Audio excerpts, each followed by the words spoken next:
Okay, let's talk about the DBQ, as we call it, on the new Regents exam. On the Regents, you will have to write a DBQ, that is a document-based question essay. So let's talk about how this will work. The Regents will choose an issue in American history, one that affected our civic life, government, politics, law. Most probably it will be a long-term issue. For instance, the rights of African Americans from slavery through to the civil rights movement of the 50s and 60s.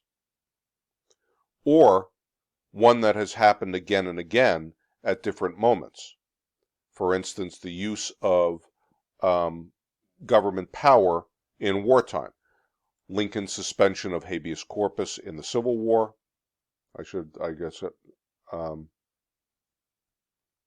Put that in, Civil War, right? We remember that though, yeah. The Schenck case or the Schenck case, free speech case in World War I, and the Korematsu case on Japanese internment in World War II. So these are just examples of the sort of thing they might pick. So the story of civil rights for African Americans obviously is one long stretch from the colonies through to the 60s. On the other hand, government power in wartime, you have this punch in the Civil War and a different incident in World War I and a different incident in World War II, but they all have a theme. So the Regents could pick anything, probably structured something like one of those two. The Regents will then give you 6 documents. And for each document, they will ask a short question. So individually, document 1, document 2, document 3. Probably answerable in 2 or 3 sentences. Here's a guess, only a guess. They will pick 2, 2, 2. That is, 2 documents from one period, 2 documents from another, 2 from a third. So if you think about, let's say, African American civil rights, they'll pick 2 documents from before the Civil War and slavery times, 2 documents from Jim Crow in the 1870s and 80s, 2 documents from Martin Luther King and the Civil Rights Movement, something like that. The issue that they ask about changes every year, so I have no way to predict what it will be this year. But the actual big essay question is always the same. So they'll give you the documents and then they will say, you've got to write an essay. It must describe the historical circumstances surrounding this constitutional or civic issue. Second, you must explain efforts to address this constitutional or civic issue by individuals or groups or governments. And third, you must discuss the extent to which these efforts were successful. So whatever the issue is, this is always the same task. Note, first, you must be sure to fully answer all 3 parts of these. You must be sure to make specific reference to all 6 documents if you possibly can.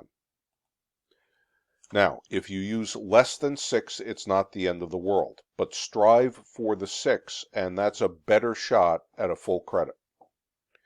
Be sure to include specific outside information as much as possible in addressing this. So, how to do this? First thing you do is carefully read each document. And then stop and think. What's holding them all together? What do they all relate to? History, boys, is a story. What is the storyline that is behind all of these? What is the one underlying theme?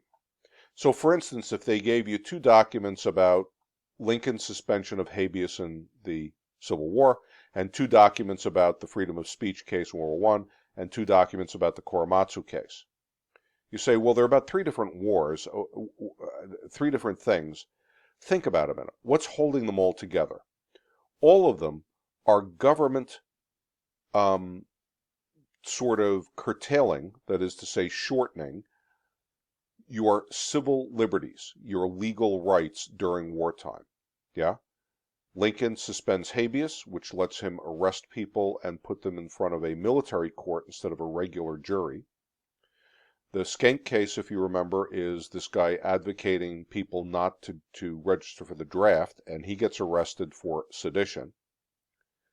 And the Korematsu case is the Japanese American citizens born here, who were scooped up anyway and moved to camps deep inside the country because we were afraid if they were on the coast, they might help a Japanese invasion. And FDR, Franklin Delano Roosevelt, signs the order to do this. So at first they don't have anything to do with each other until you think, what's the theme behind it? What's the storyline?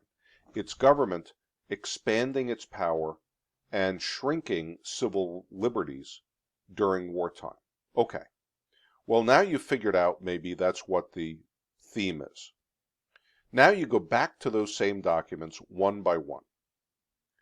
You write notes to yourself in the margins of each. Talk to those documents. Underline. Make notes. What are you doing? Write a note to yourself with some outside information you might know that relates to that document. If you can look at it and figure out, I remember some fact about this thing. It's not in the document, but I remember it. Note it down. Or some context or some person that may be related who's not mentioned. Try to do that for each. You may not be able to, but give it a shot. And try to think about context. When is this happening? What's going on around this event in history? Underline in the document some specific information in that document that you might be able to use in the essay and make specific reference to. That's your specific evidence. Now, below is a graphic organizer sheet.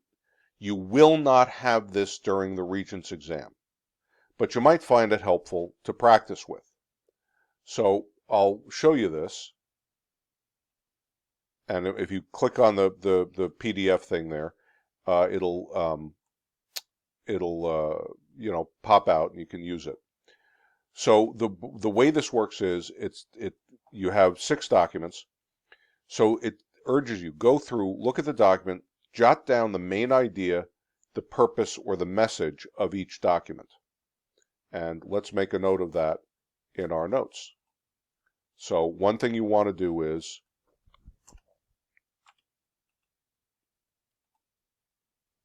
jot down the main idea, purpose, or message of each document. And here we go. And do that for each of them. You identify what's the issue that's holding them together. We talked about that. And then you think about the historical information. Time period where it occurred, when the issue originated, who was involved, and why it was debated. So we'll add that.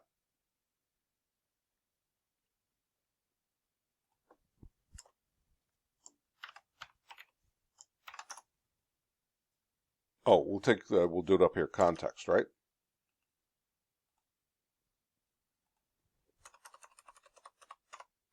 See this? I'm doing it as we go here. Okay. So having done that, you do this, right?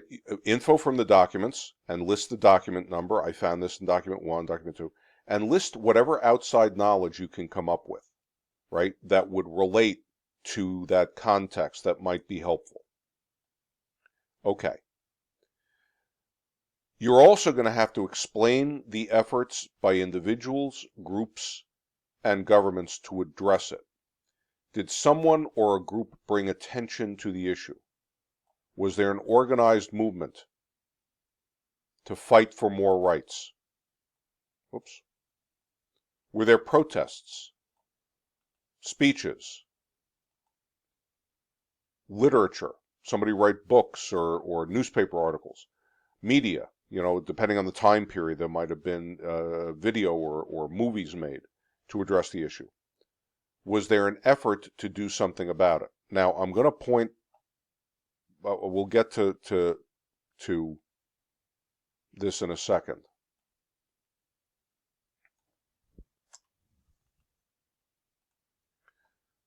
But F4 to Z, I'll point this out when we get a little bit farther in. The effort, here we go. Effort is plural. It has to be plural. You have to think about more than one. I'll talk about that in a second. But there we go. You list from the documents what you can find that answers this, and any outside knowledge you have. And then finally, you have to discuss the impact, or the extent, I should say, to which the movements, the efforts were successful. What's the impact on American society? Again, find information from the document that is specific and think about your outside knowledge. Yeah? Okay. So, and I just want to go down here for just a second. I'm just going to pop that in there. All right. So when you are writing the essay, once you do that thing, and you can use that graphic organizer if it helps you, but you can't have it during the exam. Let me be clear about that. You cannot have this paper with you during the exam. So practice with it now so you get the hang of it. Now you start outlining your essay. Your essay is going to have 5 paragraphs. Paragraph 1 is your introduction. Short. In it, identify, that is, name the issue that these are all about. Show you have thought about it. Don't just restate the question. That's not good enough. Make it a thesis. Think about it this way. What will you be proving in your essay?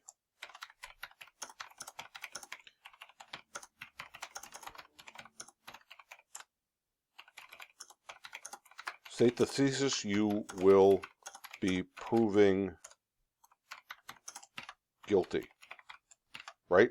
So think of it like you are proving your thesis, like you would prove somebody guilty in court. You're going to organize evidence in logical order. So tell me, what is it you're going to prove? Paragraph 2. Describe the historical circumstances around this issue. That's your first task. You have to do that to get credit. Tell the story of what this issue, of why this issue, I should say, arises at all. Give context. What time periods? What's going on in the country around this? What is this debate? Use some of the documents. I'm not going to say try to. Use at least some of the documents. Refer to them, that's better, specifically. Either, and what's a specific reference? Quote or a specific reference. Quote, as Professor Fisher says in his book, quote, Why Basketball is Awesome, quote, Farrell is best. That's a quote. After that, put in where you got it from. Bracket, Doc 4, bracket. Or make a specific reference. It doesn't have to be in quotes. You can say, in his book, Why Basketball is Awesome, Professor Fisher makes the statement that Farrell is best. Bracket, document 4, bracket. I'll explain why that bracket thing in a bit. While you're making this case, you must use outside information. Be specific. Let's say none of the documents mentions the origin or invention of basketball, right? And you're writing an essay about it. And we'll just say,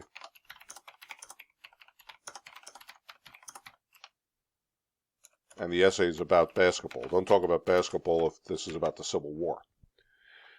But you write in your essay, basketball was invented by Dr. James Naismith at the Springfield, Massachusetts YMCA in 1892. That's true, actually. Okay, you throw that in because you happen to know that. You happen to remember that. You put it in and you put bracket OI close bracket. Note that OI, outside information. Now, why? Later, when you finish this whole essay, you're going to go back and look at those markers and make sure you can check off that you tried to use all of the documents, or at least almost all of them, and that you included outside information for as much as you could. It makes it easy for you to double check yourself, and it makes it easy for us. We have to read 200 of these things. So being able to read your essay and at the same time quickly see for ourselves that you are consciously using, okay, did 1, 2, he's got 5 in here, 4, 3, all right, look at that, he used all the documents. And we can spot easily the outside information. That's good. Now, everything you've done so far is simply describing. You're describing the issue and using evidence to describe it. So that's your second paragraph. Your third paragraph. Now you have to explain the efforts to address this. Notice in the question, very important, efforts is plural. You must talk about 2 or more efforts. Did someone or some group bring attention to the issue? Was there an organized movement to fight for more rights? Were there protest speech, literature, media used to address the issue? Was there an effort to do something about it? Efforts, plural.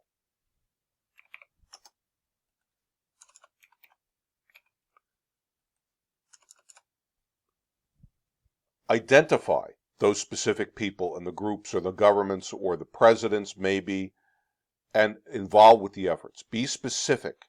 They may be in the documents or they may be in outside information. Talk about what they did, how they were involved. Don't just name them. Describe. Again, make specific use of the documents just like above. Quote or specific reference, mark them. Outside information, to contextualize or add, mark it. Again, this is all describing the efforts. Paragraph 4. Evaluate the extent to which these efforts were successful. Do not say it was or it wasn't. You want to say more or less, the extent to which. In some ways, yes, in other ways, no. Evaluate requires you to make a case, to analyze and make a case. You must take a position. For instance, it was successful in this way, but not in that. And then prove it, just like a court case. Organized logically, using the documents, and again, be specific and mark it. Was the movement successful? Was it unsuccessful? How much of each? How did the efforts of people impact the United States society? How much? How little? What changed? And then finally, paragraph 5, a brief conclusion. Don't just restate the question, just like in the opening. Now that you have proved your thesis, describe it a little more fully, what it is you proved and what it means. Now, here's how the DBQ will be scored. But by the way, after you write it, go back over and reread it and make sure you've hit all the points and it makes sense.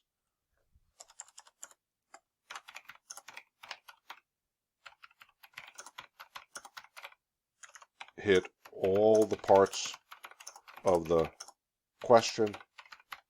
Does it make sense? Did you use all the docs and outside info? Here's how it's going to be scored. Note, it's scored out of 5. Yep. But that doesn't mean it's 5 points. What? This is used to scale the total score. So we take the objectives, like the multiple choice and stuff, and it goes down the side of a chart.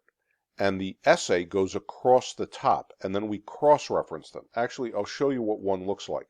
This is a one for an old exam and doesn't really affect you guys, and it's the global exam.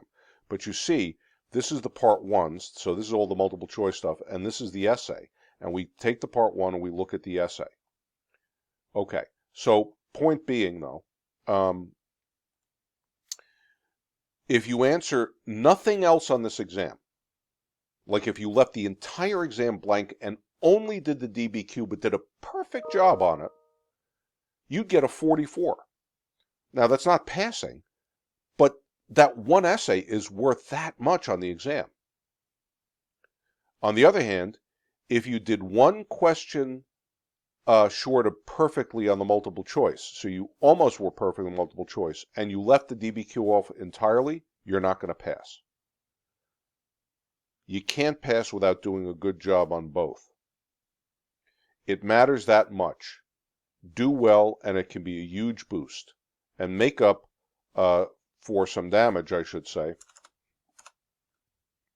on the first part of the exam. So if you weren't so hot and you got some of the multiple choice wrong, doing well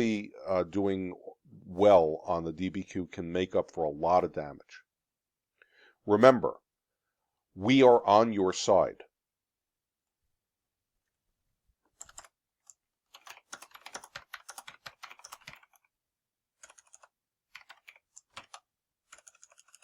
We are on your side, but we follow the rules. Give us a reason to find you points. So we want you guys to pass. We want you to do well. We do not break the rules. We do not bend the rules. But within the rules, if we can find a reason to give you points, that's what we're out to do. We are not, it's not the other way. We are not taking this exam to judge you and then finding reasons to score you down. We start looking for reasons to score you up. And if you give them to us, great. If you don't, if you leave the essay blank, I can't fix that. If you do a half a job on it, I might be able to find a couple of points, but, you know, not very many. So give us a reason to give you a great score. To get 5 out of 5, you must thoroughly develop all aspects of the task evenly and in depth, and explaining the efforts and discussing them. It's analytical. You use at least 4 documents, an absolute minimum of at least 4 documents. It incorporates substantial relevant outside information, richly supports the theme with many facts and examples and details, and is clear, logical, has a good introduction and a conclusion, well-organized essay. That's a 5. A 4 is a little less than that. You do all that I just mentioned for 5, but it might be a little uneven in spots. There we go. Use the 4 documents. Well, you'll probably look into the 4. Use more than that. That helps. Both descriptive and analytical, so it's a little bit less in-depth than a 5. A 3 does the job, minimum, but does the job, sort of. You hit all the parts. You have some outside information. You use the documents. May not be as in-depth. A 2, well, you wrote an essay. It's mostly describing. You don't do a lot of analysis. Little outside information, fewer facts. It's got an organization, but it's not all that well organized. That's a 2. 1, you're writing an essay, but it's not much of anything. And a 0 is nothing. The more information you include, the more documents you use, the more you think and analyze, the more clearly structured it is, the easier you make it for a reader to give you a high score. So let's take a look at an example here. Nope. I want this. Hang on, guys. Okay. So this is a DBQ. It's not quite what you're going to see because this is an exercise that I gave to my men, focused on World War I era. But so you're probably going to get something that's a little broader than this. But what the heck, we'll use it, right? So, first of all, you're going to get those 6 documents, and I'll try to run through this fairly fast. Document 1 is a speech by Woodrow Wilson. Again, use all the information they give you.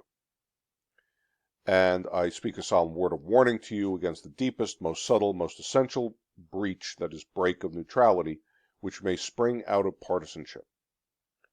1 passionately taking sides.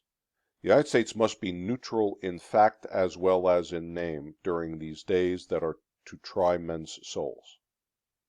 We must be impartial in thought as well as action. Must curb upon our sentiments as well as upon every action, blah, blah, blah. Okay. They ask you this question. According to President Wilson, what policy should the United States follow in response to war breaking out in Europe? And you look through here and you say, well, what is Wilson saying? The United States must be neutral in fact as well as in name. Okay. Well, there you go. President Wilson says that the United States should remain neutral. And you can say, in fact as well as in name. That's okay. Similarly, here's one. Another one. Significance of the American entry into the conflict was not at all a military one. At least for 12 to 15 months, since its army was even less prepared for modern campaign than any of the European forces had been in 1914. But its productive strength, boosted by billions of dollars of Allied war orders, was unequaled. Its total industrial potential and share of world manufacturing output was 2.5 times that of Germany's, now overstrained economy. Could launch merchant ships in the hundreds, a vital requirement in a year when U-boats were sinking over 500,000 tons a month. Could build destroyers in an astonishing time of 3 months. Produced half the world's food exports, which can now be sent to France and Italy as well as the traditional British market. In terms of economic power, therefore, the entry of the U.S. into the war quite transformed the balances, more than compensated for the collapse of Russia. Okay. Question. According to Paul Kennedy, this is his book, what was one effect of United States industrialization on World War I? Be careful. There are kids who will write 500,000 tons a month of British and Allied vessels. Well, that's not a sentence, and it doesn't answer anything. But I saw a number there, so I wrote it down. That's no good. There's no point there. Sorry.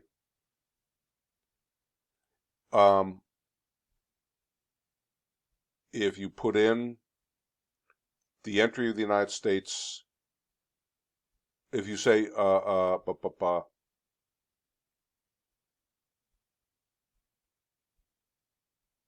it could launch merchant ships by the hundreds. All right? If you say that, oh, what's the effect of industrialization? It could launch merchant ships by the hundreds. That's a problem. That's not quite an answer to the question. It doesn't ask you what we could do. It asks you what effect it had on the war. So you'd have to say it could launch merchant ships, which helped with the fact, with supplying the Allies. Just saying that. It launched merchant ships that helped supply the Allies. It's not quite a quote from the thing, but it's the point and the idea. That's going to get you the point there. You see how these work, guys?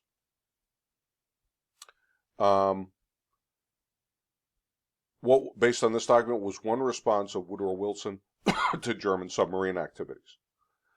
Nice was horrified over the sinking of the Lusitania. not the answer to the question. Few Americans wanted war, and with the country divided, Woodrow Wilson resolved to avoid a rupture with Germany. If you said that, Wilson wanted to avoid a rupture with Germany. It's not a great answer, but it's a possible answer. And if you can read this on your own, Wilson sent a stronger protest. That is an answer. You see, so it's got to be, what did Woodrow Wilson do in response to this? It can't just be a quote from here. Okay. How did the Espionage Act affect civil liberties in the United States? This is about the Espionage Act of World War I. According to the cartoonist, what issue is President Woodrow Wilson taking to the American people? And it says League of Nations. Based on this document, state one reason many Americans wanted to return to a policy of isolationism. Now, describe the historical circumstances surrounding this constitutional or civic issue. And you got to go back and think about, well, what's the issue that holds all these together? They all have to do with World War I. Oh, this is, no, sorry, this is the wrong thing.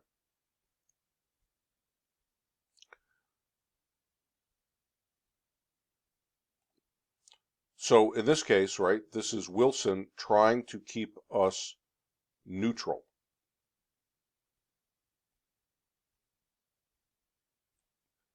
This is the U.S. helping with our business. This is Wilson protesting the submarine warfare.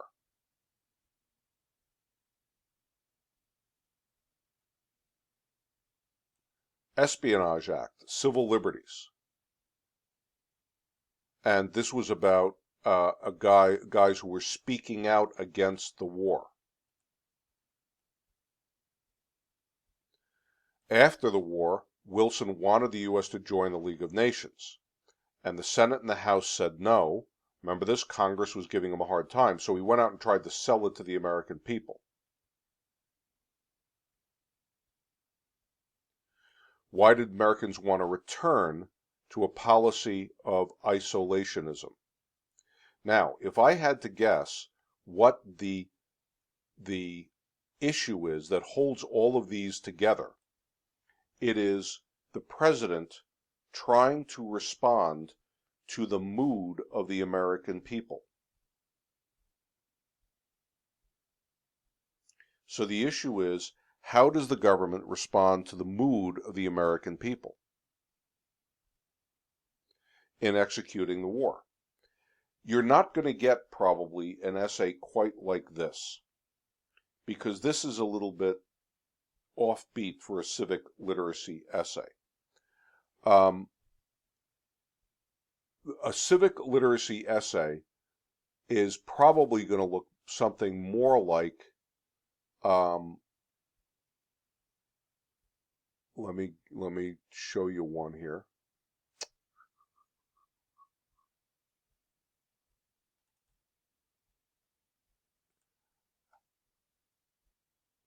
It's probably going to look more like something like this. Here's a piece of that, or a discussion of that Sedition Act in World War I we just talked about. Here is a discussion of that Skank case, which is related to the Sedition Act of World War I. It's written much later by a later Chief Justice, but it relates to that case. Document 3 is about the Korematsu case and the internment of Japanese. Here, document 3 is also about the Korematsu case, different perspective on it. Document 4 is about the Patriot Act. This was after 9/11, when the government expanded greatly its ability to examine things like emails and snoop on electronic conversations to try to find terrorists. And this is also about the Patriot Act, the so-called War on Terrorism, and a cartoon, a little document on that. That's more like what you're going to get. What do they all have to do with?